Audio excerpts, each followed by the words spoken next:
Thank you, everyone, for attending our panel today. Usually I find that I get these like 8 a.m. slots, and it's really awful, and so I'm very, very happy that it's a late slot, so thanks for everyone who has hung in there with us. So over the last couple years, several of us have been talking about vulnerabilities in depth, and we started down this path of saying, does anyone really care about vulnerabilities anymore? And it turned into this conversation, well, if it's a 0 day, well then it's really important, but otherwise maybe no one would care. So we wanted to get some people here today. We've got a pretty large panel of folks, so I'm going to try to keep them reined in as best as possible. I wanted to get some people that had some, good thoughts, but were really easy to manage, that weren't that opinionated, that wouldn't go off on rants. And if you know anyone up here, we'll see what happens, right? So, yeah, fail already. Thanks for that.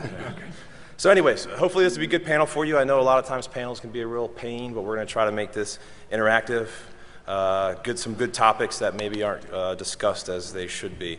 So the first thing with a good panel is getting the right people up here, and I think that we have that. Hopefully you know all these people. If you don't, I'm not going to waste any time of the session introducing their bios. We've got Brian from OSVDB, Steve from CVE, Karsten from Secunia, Art from CERT, wait a minute. Dan from HP Tipping Point, Katie from, I don't know who's whistling for Katie or Dan, Katie from Microsoft, and Alex, I don't know where you are anymore, so I'll just call you Alex. All right, so we're going to kick it off. We're going to try to do 4 questions, about 10 minutes each, and then at the end there's going to be some free-for-all. If you really feel like you need to yell at one of the panelists, there's a microphone, come on up, but otherwise you can hold it to the end, your call. So the first one we're going to start off with is, does anyone that doesn't work on one of these things really care about vulnerability databases, tracking, or trending anymore? And I'd like to start off with maybe Steve or Brian. You guys want to pop in? People care, but they don't know they care, near as I can tell. At least on the CVE side, we rarely get many complaints about what's going on with us. Sometimes we have blatant errors in CVE descriptions that we never hear of from anybody. So in a sense, people don't necessarily care. It seems like a really easy job to just comb through thousands and thousands of vulnerability reports every day that most of which have one of the following 4 properties, which I call the 4 I's. Vulnerability reports are either incomplete, they're inaccurate, they're inconsistent, especially, say, between a vendor report and a researcher report. Not like we ever get those kind of inconsistencies. Incomprehensible. Some of the stuff that we're dealing with comes in broken English from people who live in the Midwest. Poorly formatted advisories where the most serious vulnerability, they don't even quite realize what it is, and it's buried in a single sentence in a 3-page screed about what they had for breakfast or something. That's the kind of raw information that we have to deal with on a daily basis, and unless you really deal with that kind of stuff on a daily basis, it seems like really easy. Oh, just scrape all these websites or take in all these emails and then just do a little bit of analysis in 2 minutes and then push this thing out. Unfortunately, there's a tendency that all of us in the vulnerability information industry have, which is we kind of care about correctness and quality. And in some ways, this is why I think we're having this panel now. Because quality comes at a steep price. So you want to talk about CVE, and are we still working on CVE these days? Just get right out and ask me. Is CVE dead? No. Prove it. However, we are going through a change. So we're kind of in a cocoon, and we'll kind of come out like beautiful butterflies or whatever. But there are a couple of realities. Okay, first of all, just the raw number of vulnerability reports coming out is increasing significantly. The complexity of the vulnerabilities that come out are really difficult to sort of capture. Yeah, we could go along the lines of other people and just call things memory corruption, which is really code for some kind of buffer overflow that we don't really know how to describe exactly.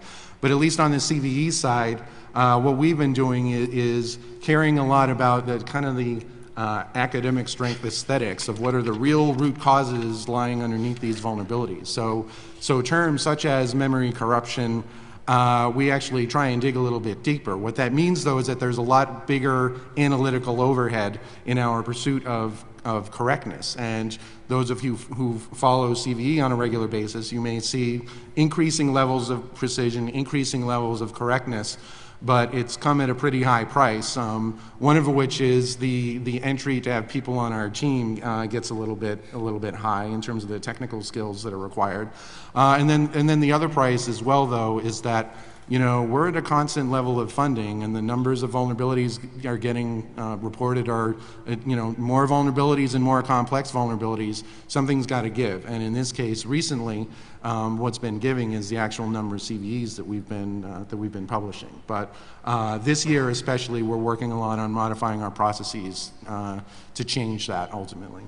Brian? Yeah, real quick, OSVDB has 2 different ways to handle this. The first one we tried was crowdsourcing. So we would put memory corruption in the title, and we figure, hey, there's a lot of smart people out there. There's the researcher, whoever else could clear it up, and of course, no one did. So after a while, we went with our backup plan, which is just let Secunia do it all. Any comment? I just wanted to comment on whether, does anybody actually care about vulns? Because it seems like everybody wants to talk about infrastructure, virtualization and cloud and mobile and puke. So at the end of the day, all these various infrastructures are all just delivering applications. Applications have vulnerabilities. It's the same thing getting delivered. It's still a web application, it's still a web browser, and they're full of vulns. And just because the infrastructure changes doesn't mean the vulnerabilities really change that much. There's actually a blind spot that exists right now with respect to cloud-based services and services in general, which is that us as vulnerability information sources don't cover those. If there's a vulnerability in the Google search engine or something like that, maybe it can be used to hack millions of people or whatever. But that's an online service. That's not deployable software that goes into the enterprise. So while I think we've been doing a good job in general tracking trends, that is one area that's a really big blind spot, and it's going to get worse and worse as the adoption of services increases. Yeah, I completely agree, because if you look at the trends that have really occurred over the last 5 years or so many of the things that have actually moved are web-based, whether it's browser or app. Tracking a trend like SQL injection actually becomes quite fascinating, because it actually moves, as opposed to some other stuff from Microsoft, for instance. With regard to the care, at least we hope that people care and that all the efforts that we make aren't in vain. At least there are some people attending today, so it's not completely zero care. But sometimes we see ourselves as making an analogy like we're providing electricity. None of us are sitting in here now excited about their slide, but we would be complaining if there wasn't. And the same when we do the vulnerability databases, when we correlate all the information, when our advisories get out, when they're correct, when everything is as it should be, it seems like no one's really paying attention. It's not the type of thing where people say, oh, that's excellent, that's good. But if we send out an advisory with just like a small typo, we within 5 minutes actually have a ha-ha mail sent to us. So at least with us, we spend a lot of time making sure we get it correct. Everything from the analysis of the core problem and the vulnerability down to, spelling. So I think we kind of live in this, security people kind of live in this world where vulnerabilities, each vulnerability, it's a beautiful snowflake, right? Each vulnerability actually, they are. They're each one unique. But, it matters a lot to us as security people and security people working inside of giant mega corporations. It matters to us. Each vuln matters. But to the broader world and, maybe to some people who call themselves security people but don't actually care, maybe they're talking APT in the cloud, whatever, puke, as you said, right? Bingo. Maybe those people, they're thinking to themselves, well, vulns don't pwn people, exploits pwn people, so they really only care about exploitable vulns. They only care about exploits. So, with all of these vulnerability tracking databases, I think for a lot of the population, what they really cull out of those databases is what's exploitable or what has an exploit out there, as in, what do I need to get off my lazy butt and deal with right now? I love that because I think I saw 2 tweets on the 0 day in WordPress, and all of you people keep retweeting that Metasploit 4 is out. So thanks, I know. So at CERT, we had the same feelings as Steve and Karsten. We wanted to be correct and count every vulnerability in the world. Within maybe the last year or two, I've come to the realization that people do care. They do because they want to count a vulnerability, call it something, scan for it. They want to be in compliance, see if they can patch for it. They need to name it something. Sadly, they don't really care how accurate the advisory is to a large extent. If you're really you're dealing with something hot and it's 0 day and there's special mitigation advice and you got to do something right, maybe it matters.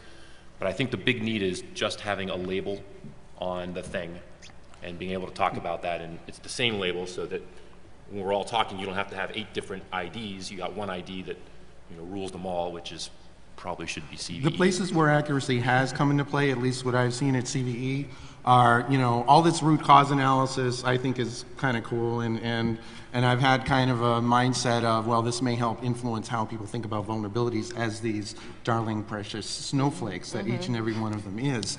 But when we do get complaints on the CVE side of things, and generally it's 2 things.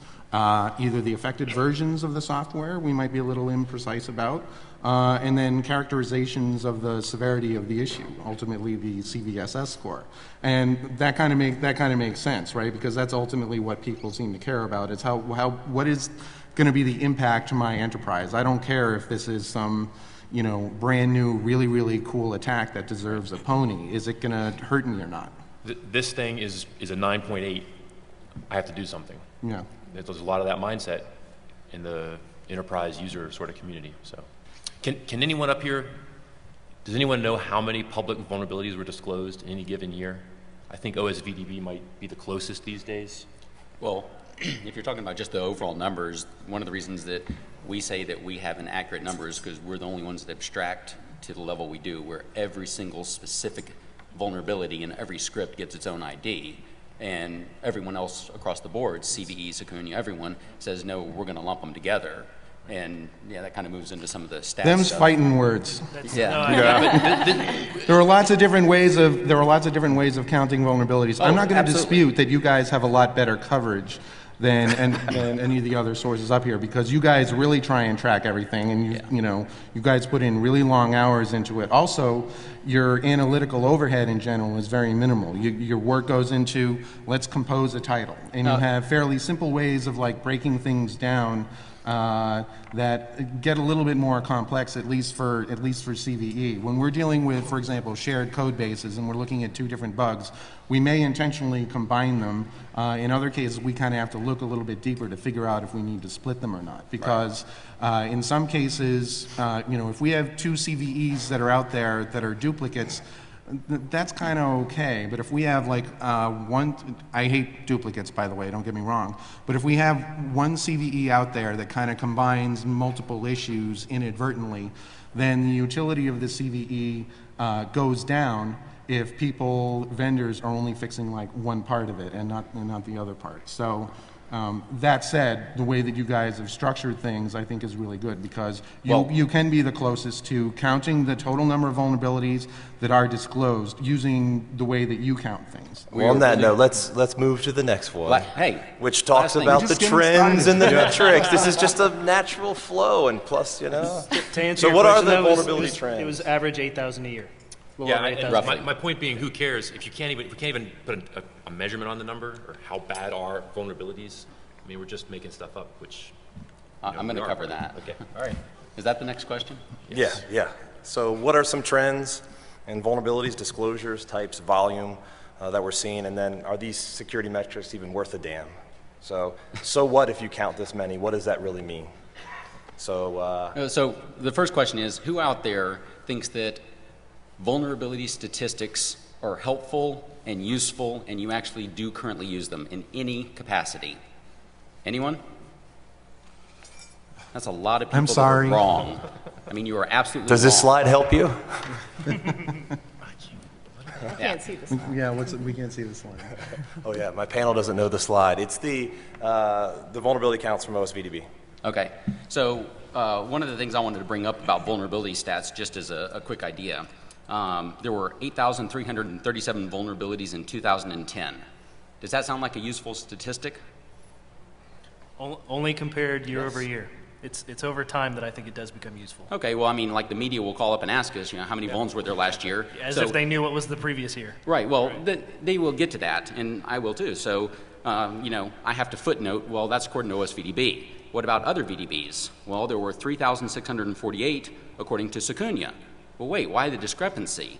Well, now you have to get into different kinds of databases. Secunia's database is geared for a very specific use. They have an entire customer base that actually uses their database for day-to-day patching, notification. It's an entirely different system than OSVDB, where we're looking for long-term stats, history, and we abstract the way we do. Yeah, like our customers, they would like flog me publicly if we started doing what OSVDB do and send out one advisory for every single issue.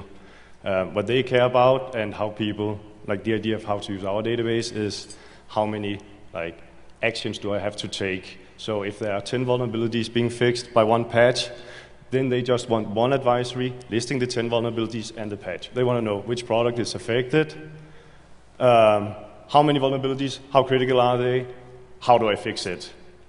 And then there's that subset of people that actually care about the core details of each vulnerability.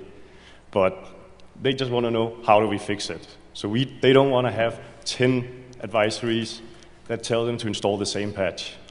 Right, and that's why it goes back to that, is that OSVDB would be horrible. It would be useless in that situation because it would saturate them. So after that, the next question is that figure more or less than 2009? And so I say there's 7,678 vulnerabilities in 2009, less than 2010's total, according to OSVDB. Next question we obviously get is 2011 on par with the last? Well, there's 3,427 as of July 25th. This does not appear to be on par. So now all of a sudden we have one number that we start out with that as soon as you start putting context around it and you start even looking 1 year either direction, the stat starts to lose some of its meaning.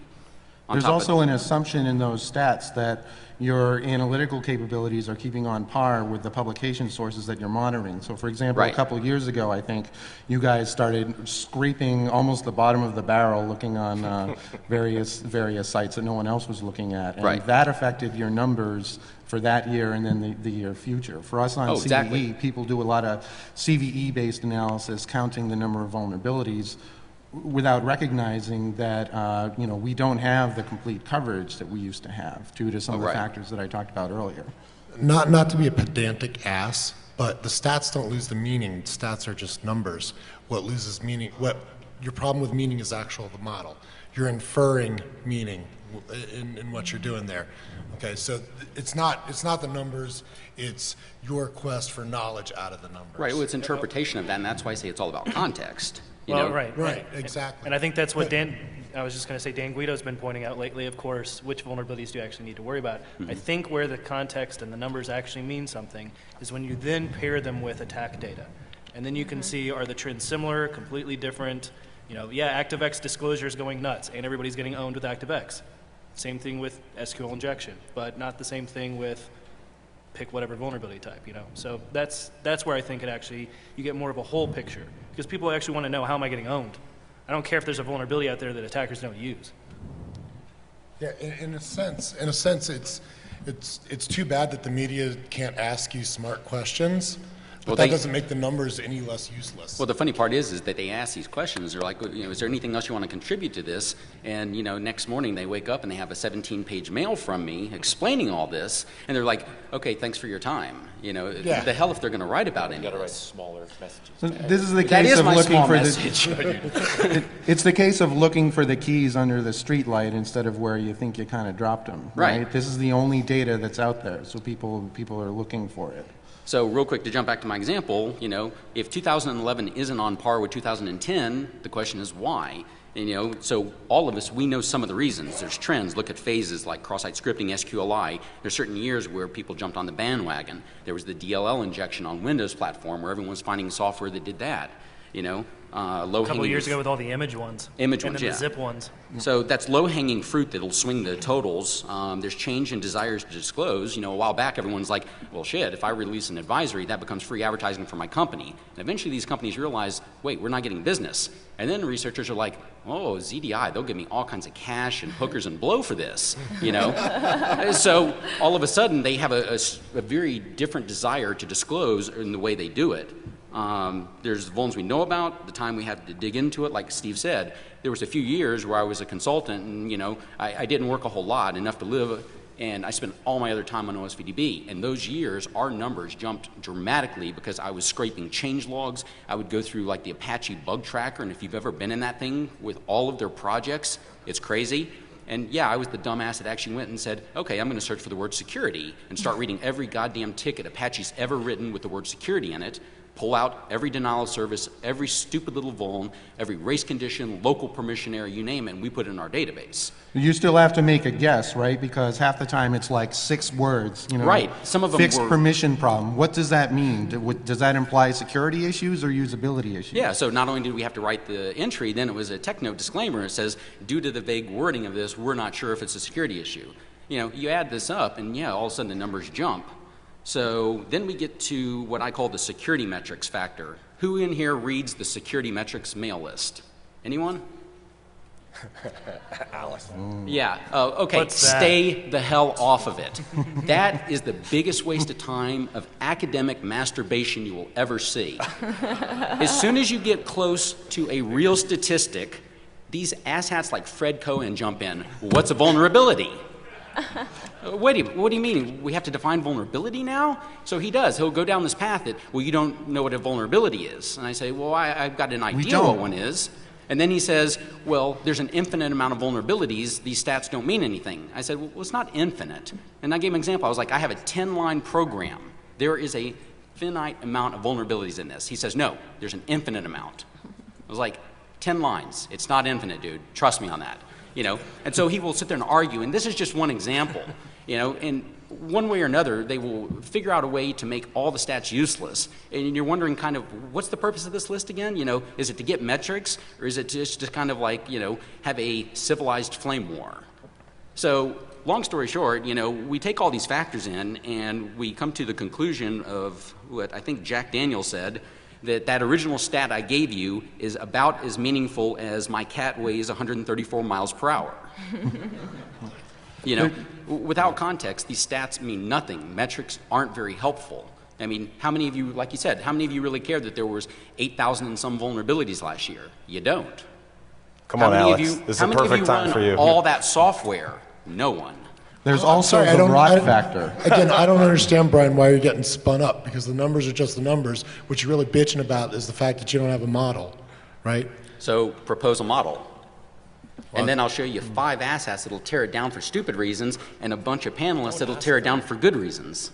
And that's what we call scientific method. I call it academic masturbation. So one of the problems is also that people need to be aware of what they can interpret out of a given number. Like, we have a lot of those cases like, oh, there's 10 vulnerabilities in product A, 20 vulnerabilities in product B. Which one is the safest product? Yeah. And then they even take the stats, perhaps even from our side. And that's one of the problems we have in VDBs also. People take those metrics and then they just start interpreting shit out of it. Like, oh, they might even add, because it's on the Secunia side, Secunia says, this is more vulnerable than this. Like, no, we don't. We just tell you there's 10 vulnerabilities in that product, there's 20 in that product. If you want to start evaluating more, what if I add, for instance, that in the product with 10 vulnerabilities, they're all unpatched.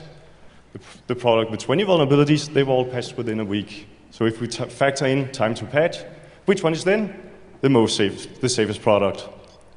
Some of you may have changed your mind now about which one it is. If I then go and add the one that had 10 vulnerabilities, they were all classic stack-based buffer overflows. The one that had 20 issues, they were more complex use after freeze. Which one is now the safest product? Which one would you prefer to use? Yeah, I think that's a really good point, especially from, you know, a big vendor perspective, in terms of if we've actually put in the due diligence to, you know, when we get a vulnerability report, we've actually put in the due diligence to look for variants of that, and we fix all of those too. you know, for it to be bucketed as something like, oh, well, you know, they just fixed, they had more, you know, they had more vulns. But that's not differentiating between vendors who actually do due diligence and find, you know, additional variants or additional vectors, you know, whatever, with those who just kind of do the lazy thing and patch one vector incompletely, you know, whatever, and then it shows up in these counts as, you know, lazy vendor only had this one, you know, diligent vendor had a bunch more. So there's no real way to differentiate, you know, the lazy from the diligent in this model. Real quick, in case anyone's curious, we're talking about Adobe. I was going to say, we see it all the time through ZDI. The researchers are actually quite good about testing the vulnerabilities. And I can't tell you how many times they come back and, oh yeah, it still works. They didn't patch it. You know, or there's another vector, whatever the case might be. It happens all the time. I do want to hear Katie about silent patching. That's Hold on. I have one more good mouthful of beer. I want to claim that metrics are totally fine if you understand it and it's your context and you wrote the metric. CERT has this awesome metric that, if anyone knows, we still publish vulnerabilities once in a while. It goes from 0 to 180, 2 decimal points of precision. So you can tell which vol is more important because there's a number and you can sort them, which is totally worthless to everybody in the world except the people at CERT, and actually it only was worthwhile to us years ago when we used it to decide whether or not to publish document A or document B. It was very worthwhile for that purpose at that time, and that's it. So it is context. But right, my point is that you have that one-line vulnerability and then you have an 87-line disclaimer, you know, rider saying this is what it really means. It's subjective. I mean, a lot of this stuff is. So that's kind of the trick. If I might care about some vol, you know, you don't care about at all. I might care about Secunia's vols or Microsoft's. I might not care about all the PHP includes you guys have. Maybe I do. Maybe I'm a PHP web app developer and I'm sick. Well, yeah, but that's my point, though. That's how people are getting owned. PHP. Yeah. Then their metrics are bad because they're not telling them that PHP matters at the moment. Yeah, that's kind of, everybody always asks about Oracle vulnerabilities. Unless you're Litchfield, nobody ever cared. Right? Unless you're a pen tester pointing out how broken every deployment of Oracle ever is, nobody cares. But people get owned with cross-site and SQL, you know, everybody's PHP blog was getting owned left and right 4 or 5 years ago. And so, still are, right, exactly. And so that's my point. I like the way OSVDB does it, because I actually know what is the attack surface available to attackers. And I think that's important. That's entirely dependent on who the researchers are who are concentrating on things and what they're concentrating on.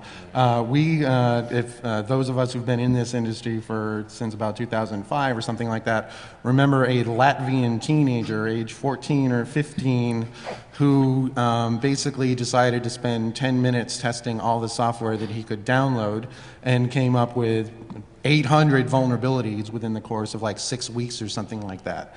And just a couple of years ago, some guy for Debian basically used a super powerful vulnerability detection tool called GREP. I'm not sure what the acronym stands for. And he found like 500 vulnerabilities or something like that, right? And so we're still very much subject to pretty much the whims and the fads that researchers happen to go through. And even one individual researcher can have a big impact on what these numbers are. What were your 4 I's again? The 4 I's? Incomplete, inaccurate, inconsistent, and incomprehensible. And you need a 5th, ignorant. All right, we're going to move on.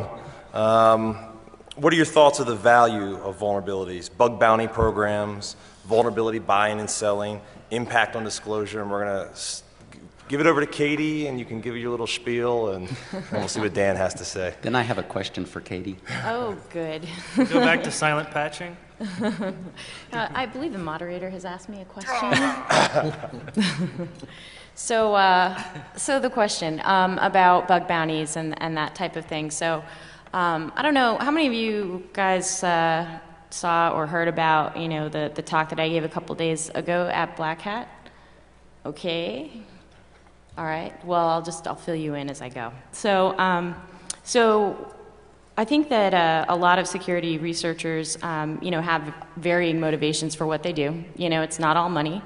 How many of you out there, you know, who do this for a living? I mean, professionally, have figured out ways to mint money on the back end of some financial system. Raise your hand. Liars, come on, there's more of you. Anyway, if you wanted it, if money was it, right? There's a lot of unsavory ways that people with the dark arts know how to get money. Now, what folks like Tipping Point do is what we would consider the white market, of vulnerability buying, and it doesn't really, the numbers don't really end up equaling anything close to what the gray and the black market will pay for, right? So there's a lot of researchers out there who, think that it's important to get recognition for, either publicly or among their peers. So when we looked at the possibility of doing some sort of a bounty program, a nominal fee for vulnerabilities, we looked at the motivations that were out there, and we looked at the motivations for the researchers who are actually finding vulns in our products. Because not every vendor has the same, kind of profile of the researcher that looks at their code.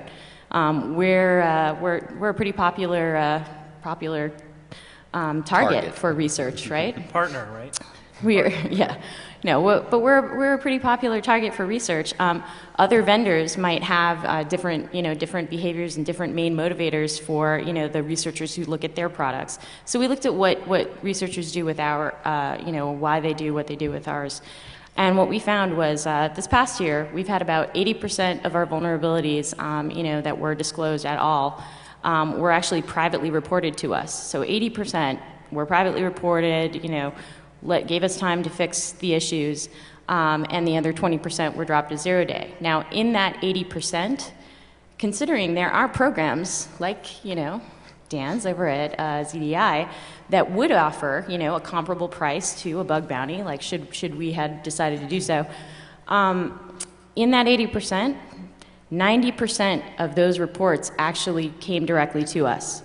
So even though they could have made a small amount of money, the majority of the researchers who find vulns in our products and want to give them to us to get fixed actually prefer to come directly to us.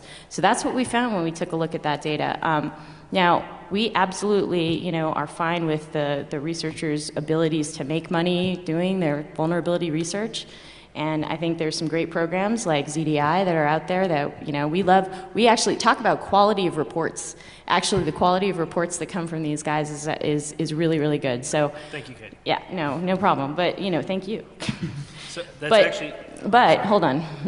I was going to agree with that. Agree with me later. Hold on. So that's what we found when we looked at our data, when we looked at our researchers, right? So instead of doing a bug bounty, because it seemed like, there's lots of ways for researchers to make that money, we decided to do something different, and that's what I talked about a couple days ago. So if you go to www.bluehatprize.com and take a look, we decided to offer over $250,000 in cash and prizes for mitigation research. So we're looking for the next generation platform mitigations. Top prize gets $200,000. So we're going to announce the winners next year at Black Hat, and the contest has already kicked off. We've actually already gotten some entries to the contest, and there are, so top prize gets $200,000, second prize $50,000, third prize gets, MSDN subscription worth $10,000, and money, fame. I guess women, I suppose, if you would, if money and fame bring women, But that's what we decided was, sort of the best way for us to encourage the research community to do what it does, but figure out, ways to mitigate exploitation. Because, like I said, vulns don't pwn people, exploits do, and we wanted to encourage the research community to work with us like that. Actually, Okay. I want to disagree because I think Microsoft is also setting a great precedent that they are rewarding not only badass exploits, but the ones that are completely weaponized. So your bug bounty does exist, and it exists in the sense that I write an exploit, it becomes really good, it owns 200,000 machines and becomes part of a botnet. Now you guys offer a reward for information on the botnet. So my motivation is now not just to write a Microsoft exploit, but to write a badass one. That's actually a different thing. you're thinking about the other reward that we have. It has nothing to do with it. Yeah. But yeah, in essence, you were still offering money on what is fundamentally a very good working exploit against Windows systems. Nope, that's not it. So I think you're thinking about the Rustock botnet bounty. That's a completely different thing. So that's a $250,000 bounty for info that leads to the incarceration of the people who wrote Rustock. Totally different. So what I'm talking about Rustock is, based on? this is I just announced this like 2 days ago. I'm sorry you weren't looking, but anyway, listen. So this is completely different. So we're taking this approach where, look, there are open problems, in modern exploitation that breaks our platform mitigations, things that break ASLR and DEP, right? So return-oriented programming, JIT spray, that kind of thing. There are open problems there that we're working on mitigating. So what we're actually rewarding are, take one of those open problems, right? And these are for memory corruption vulnerabilities, yes. I know, I said it, and you don't like it, but anyway. Take one of those open problems in the exploitation of memory corruption vulnerabilities and come up with a novel mitigation. So basically, next generation ASLR, next generation DEP, that kind of thing, SEHOP, that type of research is what we're looking at. And just what... So... He's asking, so the will that research be made question public? is, will the research be made public so that it can be used in other platforms? The answer is, it is up to the inventor. The inventor retains IP ownership of that research. We just get a license to use it, so the inventor gets to choose what the heck they want to do with their research. They want to port it to Linux, go for it, my friend. Enjoy, you know what I mean? So yes, if the researcher who wins chooses to make it public, they can do so. They own the IP 100%. From a vulnerability days point of view, we can see though that to an extent, bug bounties do matter, and they do motivate people. I made a nice slide, and he killed it. So now I'm just gonna describe it like this. I made a case, for instance, with the CA Brightstore. Had a fantastic track record, 2004, 5, 6 onwards. There were 80 vulnerabilities being reported in one of their Brightstore solutions, laptops and desktops, I think it's called, in 2007. And it actually triggered us. And that was a time where ZDI was paying for CA Brightstore issues, and a lot of them actually came via CDI. And in the beginning of 2008, as part of our yearly report, we actually went out and said CA Brightstore is a solution we consider to be inherently insecure. Not only because of the vulnerabilities, because we already talked about we can't look at that alone, but we also found a lot of those vulnerabilities, my research team, and we could just see the code was terrible. So we went out and said we consider this product inherently insecure.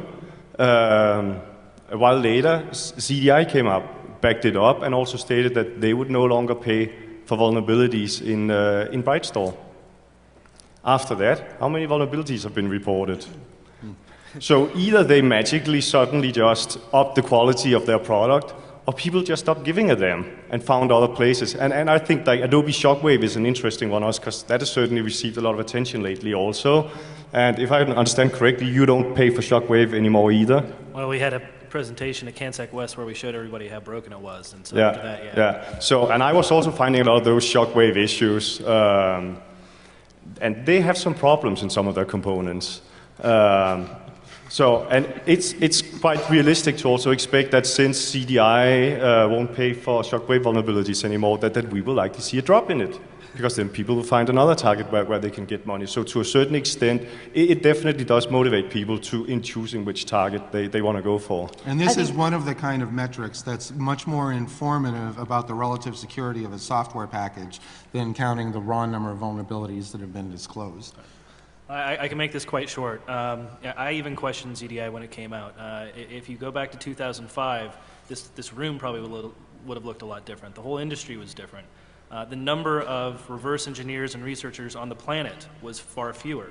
But it was a very naive position to think that that number was not going to grow, that a black market was not going to spring up, And if any of you have ever read Freakonomics, it pretty much proves that people, there's very good positive response when then there is monetary reward. And I think now ZDI is quite proven year over year. It's more and more popular. It's, I think we do a good job, being responsible and being, popular with both vendors and researchers. But it's, if you look at everybody that's got their own Vuln programs now, I think it's been proven that it's a model that works. Well, and for us, the model that we chose for the Blue Hat Prize was something where we were looking at, as a platform provider, we were looking at ways to scale such that we were essentially blocking entire classes of vulnerabilities with some of the research that we hope to get out of this. And, certainly, what Simple was hinting at is, were we going to share it with the community? And quite frankly, we got ASLR in depth from the community. Why shouldn't we give back, So absolutely, I think the model that, that we've chosen, and I think there's room for lots of models here. Every vendor is not the same. Not every vendor is a platform provider. You know what I mean? So for other vendors, other models might make sense, but for us, it makes sense to try and make these changes that not only will impact our platform and our applications that run on it, but these are platform level mitigations that will also help third-party applications on our platforms and mitigate some of those issues. So for us, we're looking at this, in terms of sweeping, or making much more difficult to exploit entire classes of vulnerabilities.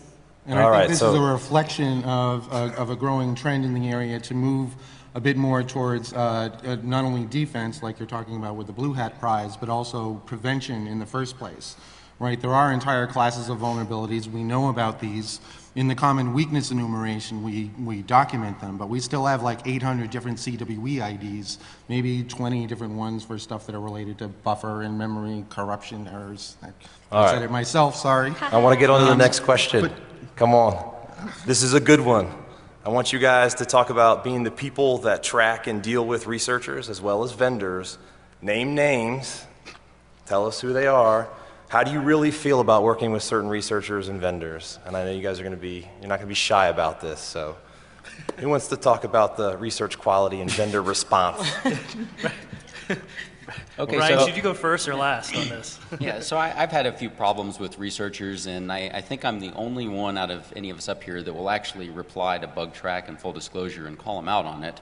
And part of that is, quit being a dick and sending this really worthless information, and also just kind of teach a lesson that if anyone's reading these lists, strive for a little better accuracy in your reports, because it's not just reflecting on you, but it's causing a whole lot of headache on the part of everyone else involved. If Microsoft gets a report, and I know that they've gotten probably hundreds, if not thousands of these, where there's enough information and they're like, wow, this sounds like it may actually be an issue, but the technical information isn't there, and then all of a sudden they're in this email back and forth, and they spend 2 weeks all to figure out that, well, oh, wait, you have to have local admin privileges to do this, So, one of my, to name names, one of the most recent ones for me was HT Bridge, and I'm sure that one or two of you are in the audience. Hi, I'll respond to your mail from 3 weeks ago when I get home.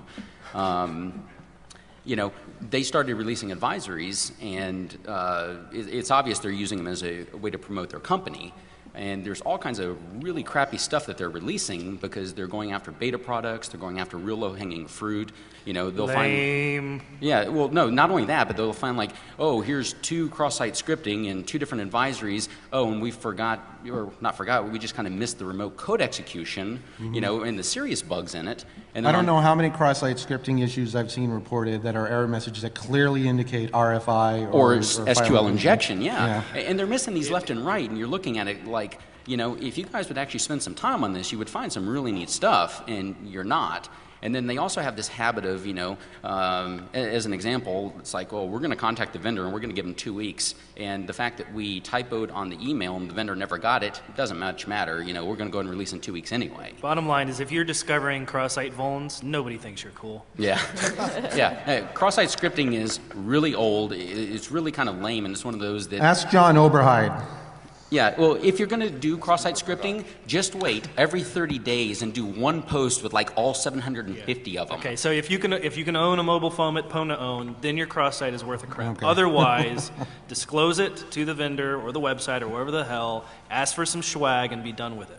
Right, and I'm fine with posting it to the list. It's just don't think that it's anything other than, you know, a novelty for most of these. And the other big pet peeve is like SQL injection. It's like, well, here's cross-site scripting, and they will actually include the script code to exploit it. And you're like, okay, well, this is valid. And then when it comes to SQL injection, they're like, and the proof of concept is bracket SQLI bracket. Wait a minute, that's not proof of concept. That's saying, here's the script and here's the variable, and wait a minute, why couldn't they actually put SQLI exploit code in there? Is it because they're morons, or do they actually think, oh, well, if we do that, bad things will happen to the 87 installs of this software that you've never heard of? You know, either way, it's a cop-out, and yeah, it gets really tiresome, and I want to be clear that HT Bridge has kind of been my whipping boy for the past year, but that's just the tip of the iceberg. You know, if I actually spent time to respond to all of these lame advisories, it would be more than a full-time job. I gave up responding years ago just because of the amount of time that it took to do that. Right. So we spend time responding, but it's to our researchers. We don't do it publicly. We do that, you know, we accept about 30% of what is submitted to ZDI.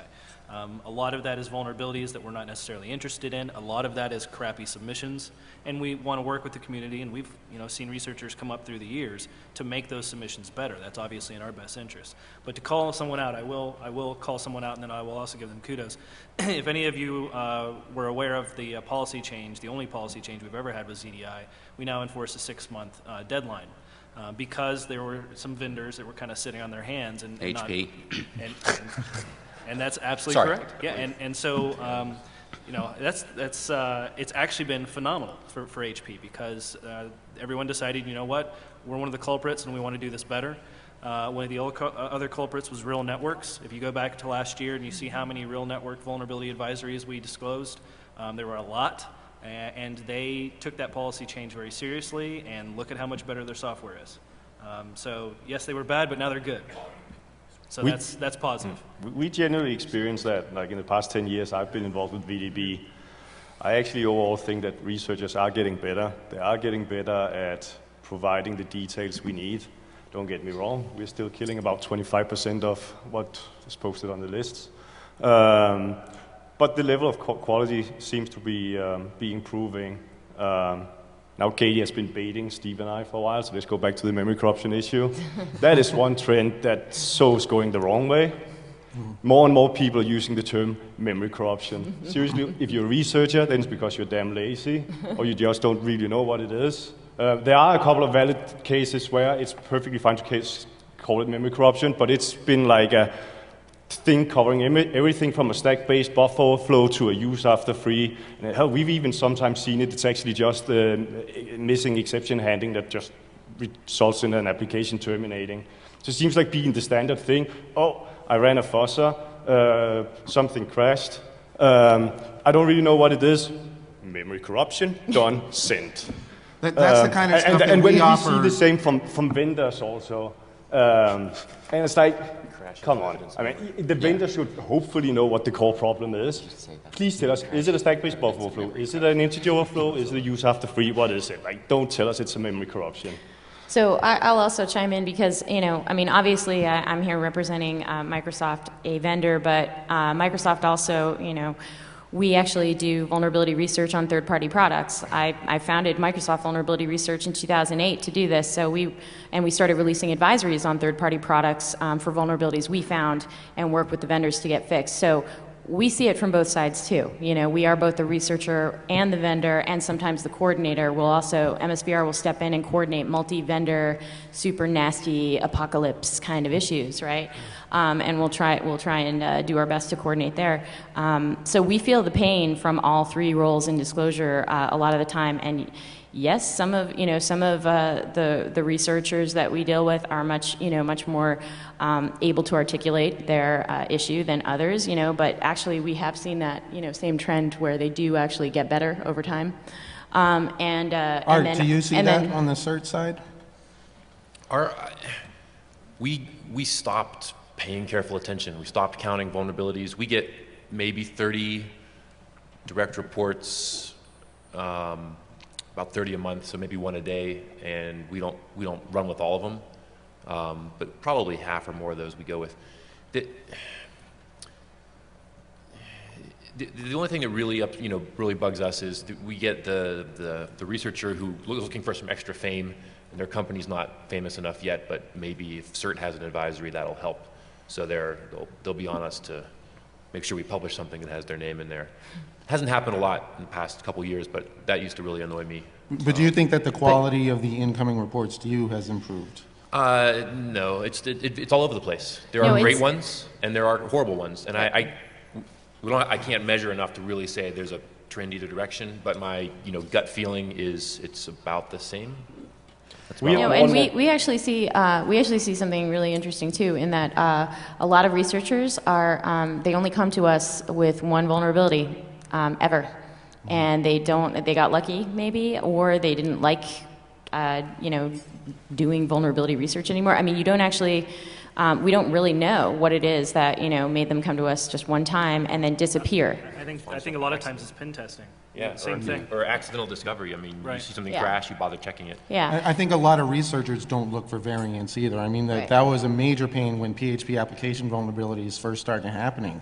You'd have one researcher go, oh, I looked at this PHP golf application with 10 downloads in its entire history, and I found this cross-site scripting in these 10 different vectors, and then 10 different parameters or something like that. And then 2 days later, some other person completely different reports 22 different vectors for the same vulnerability type, and there's a little bit of overlap, but not all that overlap. And it makes it very clear that, the depth of the research is not necessarily there. Yeah, and one of the last things I want to say about Microsoft and the fact that we are in all three roles of disclosure, vulnerability research, both the finding, coordinating, and the fixing side. But as finders, when we go to different vendors, we've had to actually prove it, just like any other researcher. We've had to prove it to them sometimes by popping calc. This has definitely happened in the course of Microsoft vulnerability research, where a vendor just didn't believe us, so we had to show them. So, but part of that mission for us is actually education for them, right? It's just like any other researcher. It's education, like, no, really, this is exploitable. I promise. Here you go. And they're like, what? Why is this calculator showing up on my desktop? I don't understand.